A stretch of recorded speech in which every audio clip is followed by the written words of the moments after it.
Bismillahirrahmanirrahim. Al-maqamus tsani fit ta'wili, maqam yang kedua tentang ta'wil. Artinya ada beberapa hal yang dikemukakan orang yang mengingkari terhadap ijma'. Yang pertama adalah penolakan. Yang kedua ta'wil. Ta'wil ini lebih dalam daripada tafsir.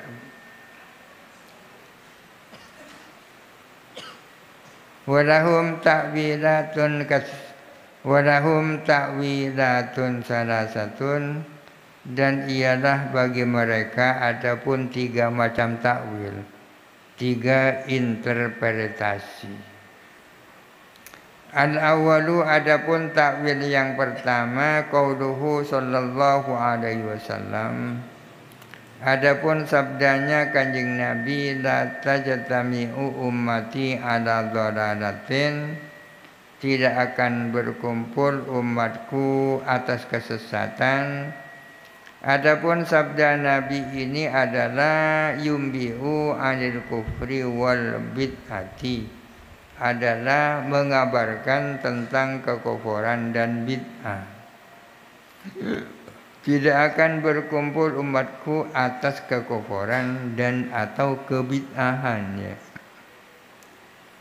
Fala'allahu, maka barangkali Nabi, Kanjeng Nabi arada bermaksud ismata jami'ihim, akan terpeliharanya seluruh umat, terpelihara anil kufri dari kekufuran, bitta'wili wasyubhati, dengan menggunakan takwil, interpretasi dan syubhat.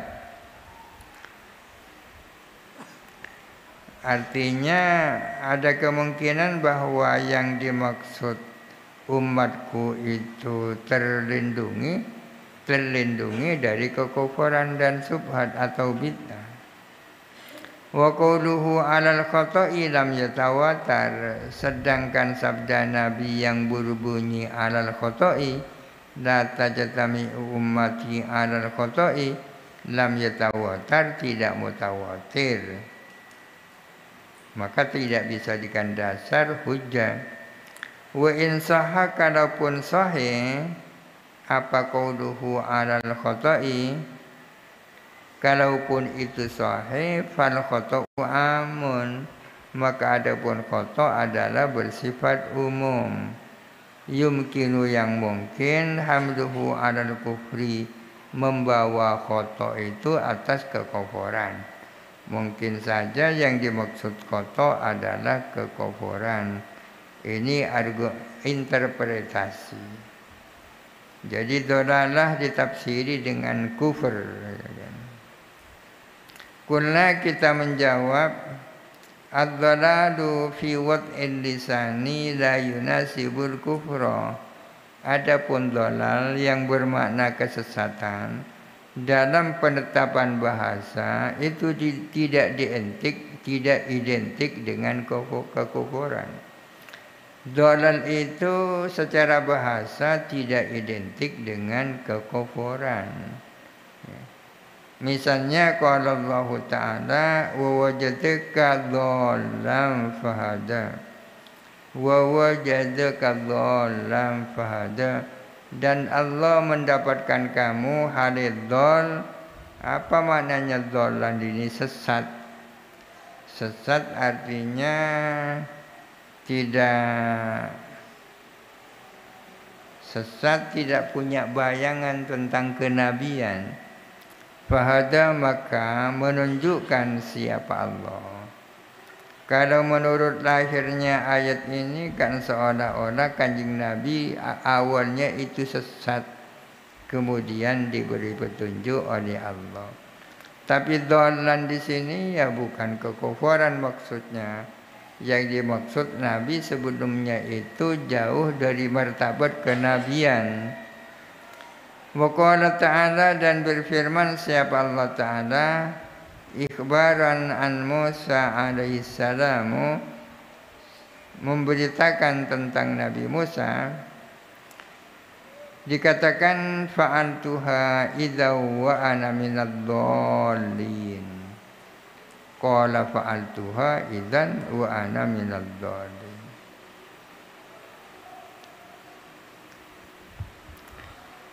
Wa qad fa'alta fa'lataka allati fa'alta ya. Qala fa'altuha idza wa ana minadh-dhallin. Berkata siapa Nabi Musa, fa'altuha, aku melakukan hal itu, yakni pembunuhan. Nabi Musa itu kan pernah membunuh Kipti namanya. Kipti.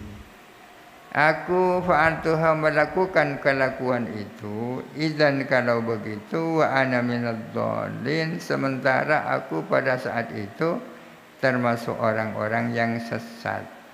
Artinya belum mendapatkan syariat dari Allah. Sekali lagi, dhalal dalam bahasa itu tidak identik dengan kekafiran. Betapa banyak kata-kata dhalan di dalam Al-Quran artinya bukan kekafiran. Salah satunya firman Allah, wa wajadaka dhalan fahada, dan firman-Nya qala fa'altuha idza wa ana minadh-dhallin. Wa ma arada minal kafirina, dan tidak bermaksud siapa Nabi Musa tidak bermaksud minal kafirina. Jadi wa ana minadh dhallin bukan wa ana minal kafirin, bukan. Bal aradah, melainkan bermaksud siapa Nabi Musa minal mukhtiin. Qala fa'altuha idza wa ana minadh-dhallin ay minal mukhtiin. Aku termasuk orang-orang yang keliru. Yuqalu, dikatakan dhalla fulanun anit tariqi, kesasar siapa fulan dari jalan. Si fulan kesasar dari jalan, mestinya ke barat kok ke utara, itu namanya kesasar. Contoh lain, wa dhalla sa'yu fulanin, dan kesasar apa usahanya si fulan, tak sukses. Jadi ini beberapa contoh di mana dhalal tidak bermakna kekufuran. Kullu dzalika al-khata'u, adapun kesemuanya itu adalah berarti kekeliruan. Jadi dhalla fulanun anit tariq, fulan keliru jalan. Wa dhalla sa'yu fulanin, artinya usaha si fulan keliru.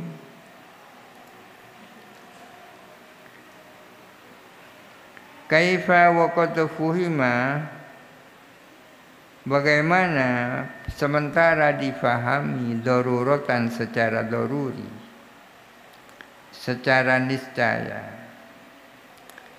Difahami min hadhil alfadhi, dari lafaz-lafaz ini, ta'zimu sya'ni hadhil ummati, apa pengagungan terhadap statusnya umat ini.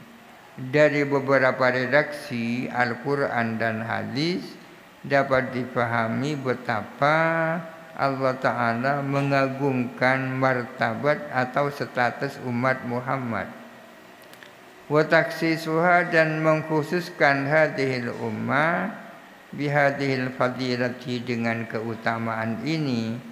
Yang dimaksud keutamaan yakni bahwa umat Muhammad ini tidak akan keliru bila mana mereka sepakat.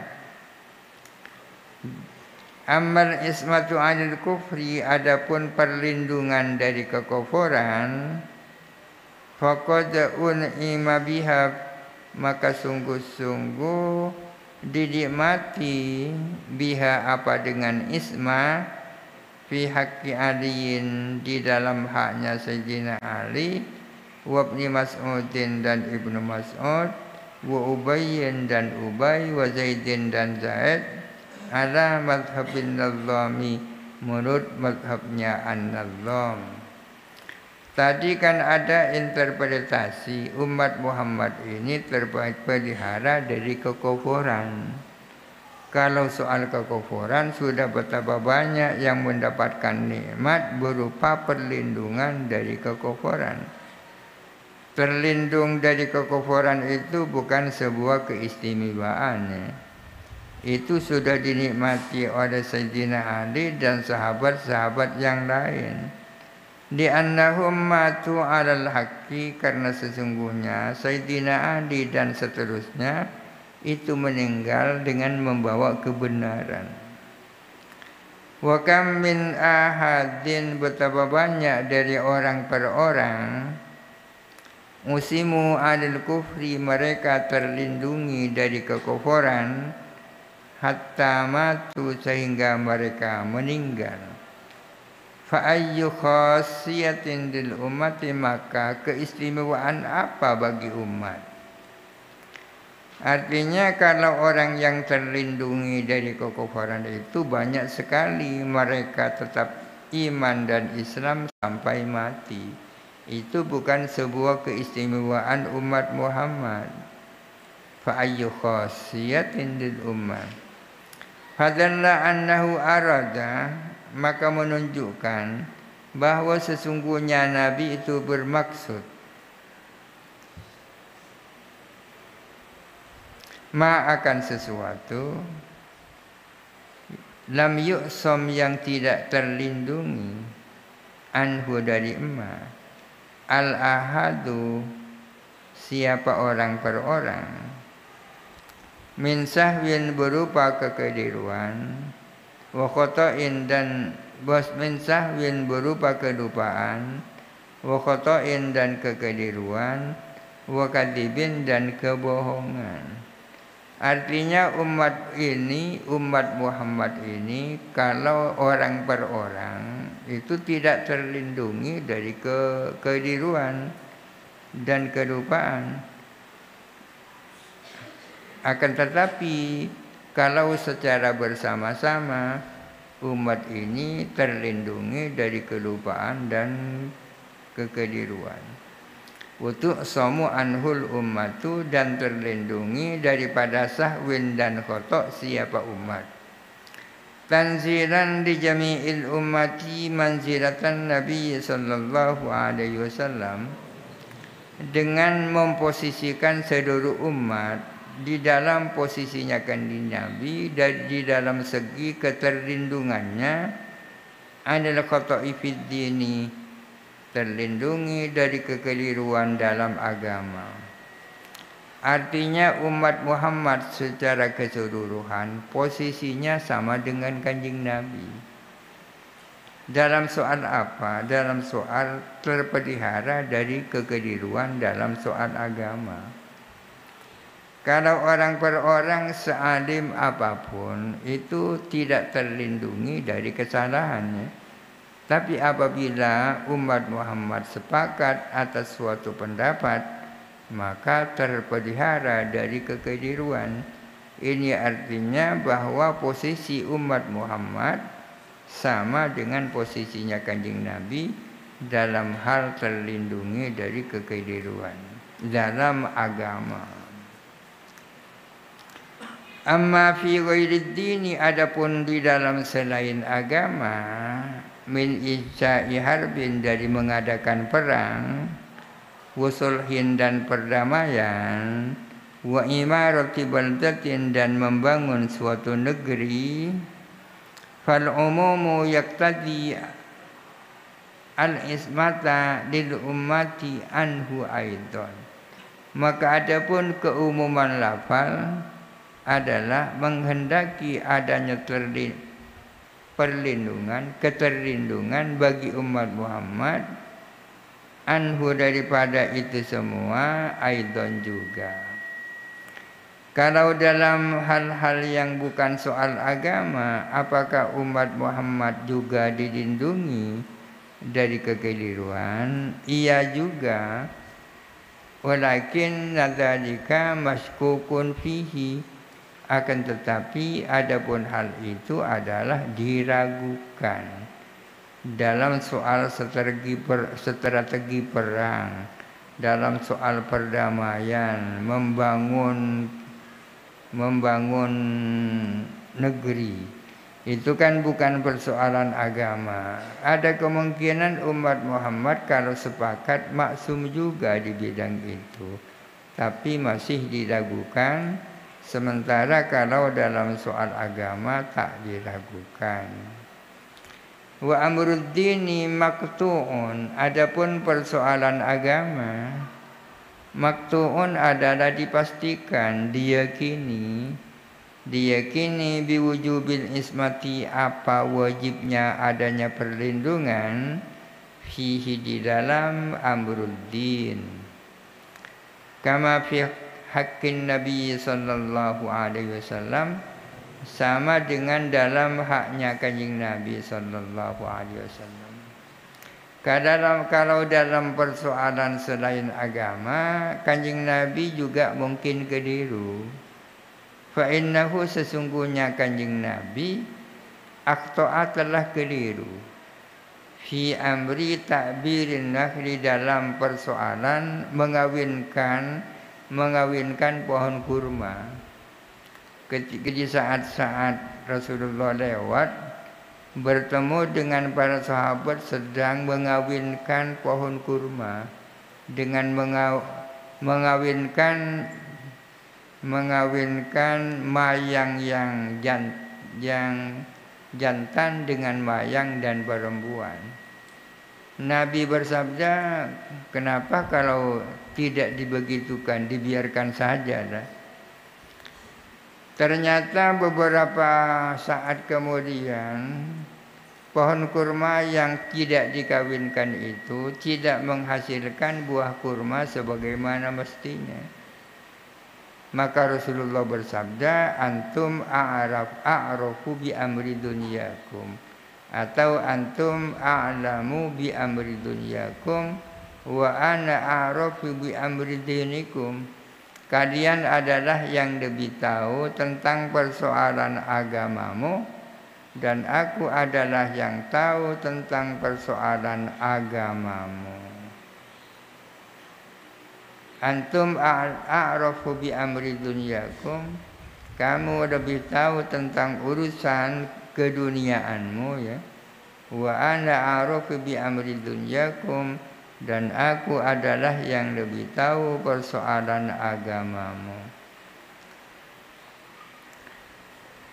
At-ta'wilu as-sani wallahu a'lam. Al-Fatihah. A'udzu billahi minasyaitonir rajim. Bismillahirrahmanirrahim. Alhamdulillahirabbil alamin arrahmanirrahim maliki iyyaka na'budu wa iyyaka nasta'in ihdinas siratal mustaqim siratal ladzina an'amta 'alaihim ghairil maghdubi 'alaihim waladdallin.